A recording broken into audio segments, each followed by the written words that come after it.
Hello everyone, and welcome back to the History of Hyrule Let's Play of Ocarina of Time. I am your guide, the Hyrule Historian, and today we will be talking about the Great Deku Tree and how it changed from era to era and timeline to timeline. We will also be going over a small theory that surrounds the Great Deku Tree within this era to the Twilight era. But before we get started, I wish to go over a few announcements. And to start off, I am doing these episodes in sessions, so every 3 or 4 episodes will be covering a new location or a different part of Hyrule. Also, I have been away for a little while since I have been doing research and playing a little bit of Breath of the Wild off camera. Although I was able to get a few clips from Breath of the Wild, and I will be talking more about that later. Besides that, through my research, I've came across of how tall Link is, and it's pretty much simple to find out. And by going to Lake Hylia as the adult Link and going to the scientist's house while putting on the iron boots and going down in the tank, there is a scale that you can use, and that scale with a screenshot you can actually line up the scale and see how tall adult Link is, and that height would be around 5 foot to 4'9", depending on if you include his hat. But by doing this, I wanted to find out how tall Kid Link was, since in the last episode I asked how tall Kid Link was and the chest that had the Kokiri sword. And for what I found out, that Kid Link is around 3'3" by measuring adult Link next to a ladder, since most of the ladders in the game are the same, and about 5X is about 5 feet. And so that makes Kid Link around 3'3" if you use the screenshots and compare Kid Link and adult Link with the scale from the house in Lake Hylia. And that actually made me start to think about how big a few other things are. A lot of you may not care for some of this, so if you wish you can skip ahead. Although I have a few images up on screen now, which kind of shows some of my notes that I have. And it's pretty much simple, since you just use the scale, change the scale depending on how far away or how close up the objects are.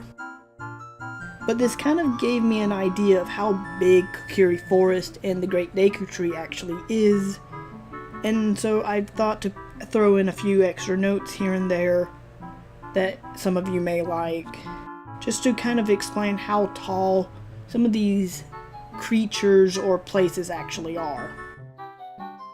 But it's just small things around like that I've been doing research on. But enough of that. I think it's actually time for us to get started. And so to start off, we will be going to get the Deku Shield from the shop. And as you can see on screen now, I'm actually working around with the Hyrule language. Although I kind of find it a little bit funny, since you can't spell Hyrule in its own language. Besides that, I'm starting just to work around it. And the one main thing I've realized is the Hyrule language is pretty much Japanese. So, also something else, and I forgot to mention this in the last episode. I forgot to mention this in the last session, and that is that I am not really reading much of the text on screen, since I kind of read a little bit slow because of my vision, and so I end up reading it and cutting out part of the video just to explain what is going on and what several of the characters may be talking about.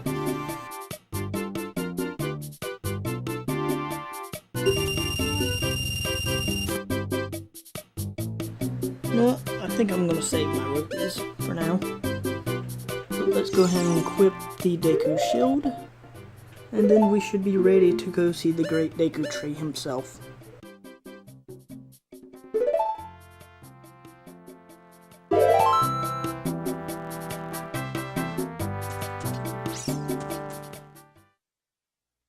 But something I don't really think the game really tells you, which the guidebook does, and that the Deku Shield is actually bark or wood from the great Deku Tree itself as well.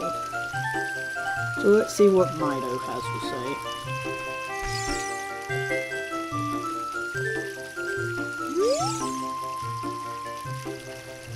Okay, so what he said last time, but now he's realizing that we have the stuff.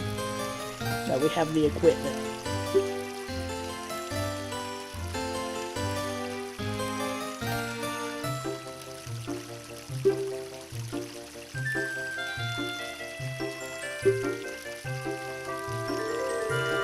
Yes, it is, Mido.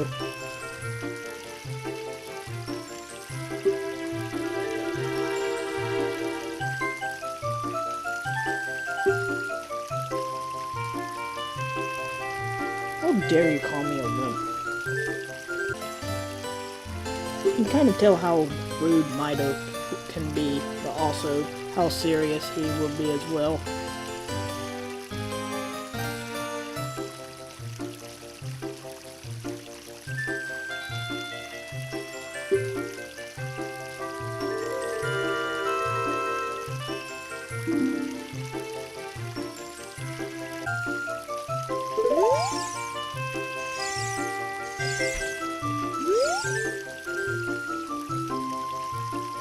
He would never accept Link as one of us.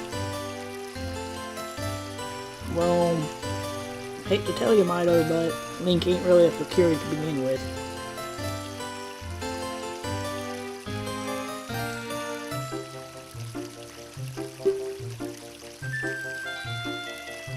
And then he repeats himself. Alright. Also, thanks to Breath of the Wild, the things that I meant to talk about in the last episode is all the particles and stuff in the air. I've been realizing that that may be more fireflies and a few other small insects.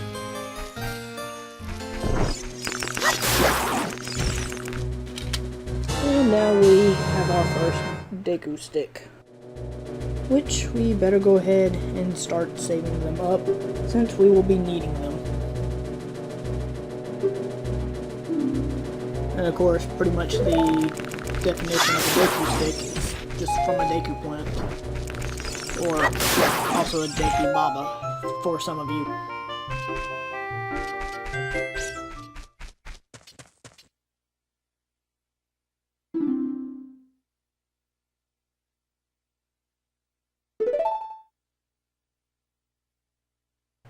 And here he is, the great Deku Tree himself.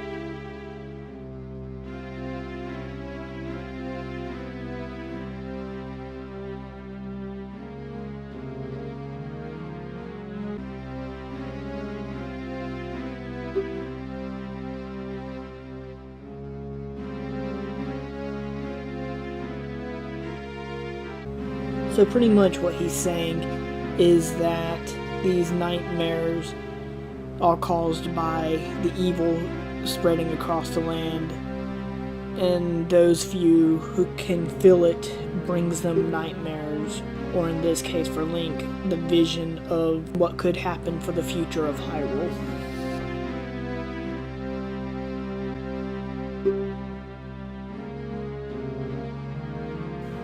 So the trial of courage begins.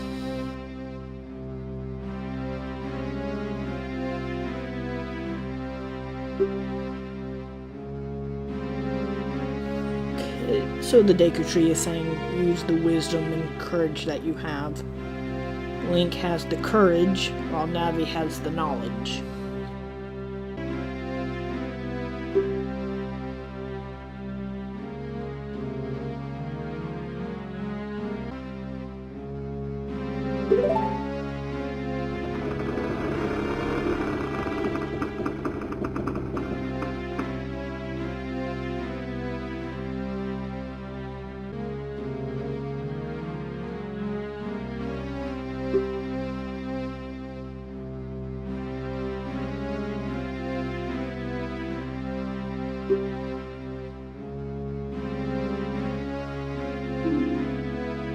And it's just telling you how to talk to Navi.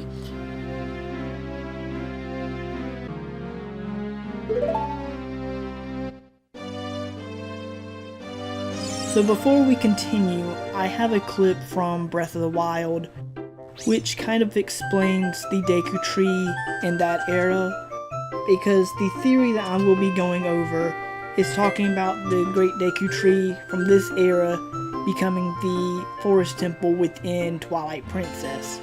So the point of showing this is that the Deku Tree from Breath of the Wild could not be the forest temple within Twilight Princess as well. Okay guys, so I would normally not do this, but since I have been playing Breath of the Wild in my spare time, here I am in Hyrule Forest, which is in the Great Forest of Hyrule, also known as the Lost Woods.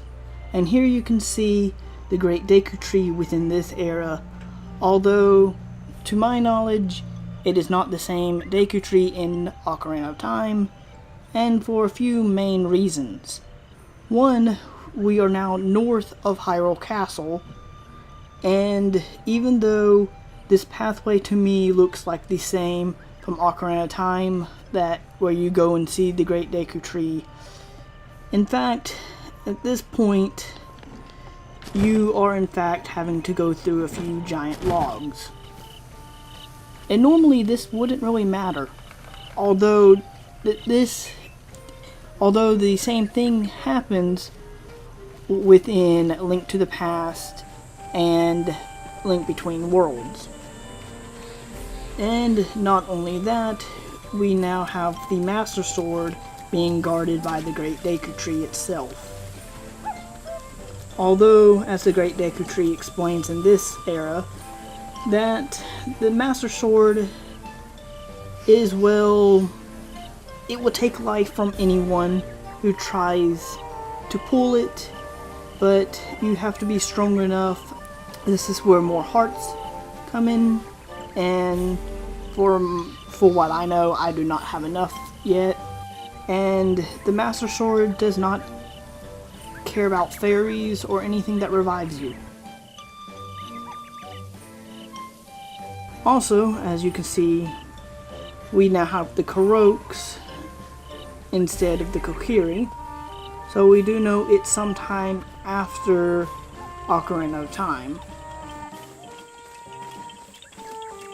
Also, the entrance to the Great Deku Tree is in fact a smaller hole, and we are not going anywhere besides it being a small living area for the Korokes. So we have a sleeping area, cooking, and 2 shops. Also, normally what would lie underneath the Great Deku Tree would have been where Goma was in Ocarina of Time. Although in this time, or in this era, we now have a Sheikah Shrine, which, as in Twilight Princess, they refer to the Great Deku Tree as the Tree of Wisdom. And the only thing that I can say about this shrine, it was one of the toughest ones I've went through, because it talks about star constellations. And as you can see on screen, this is pretty much what it is.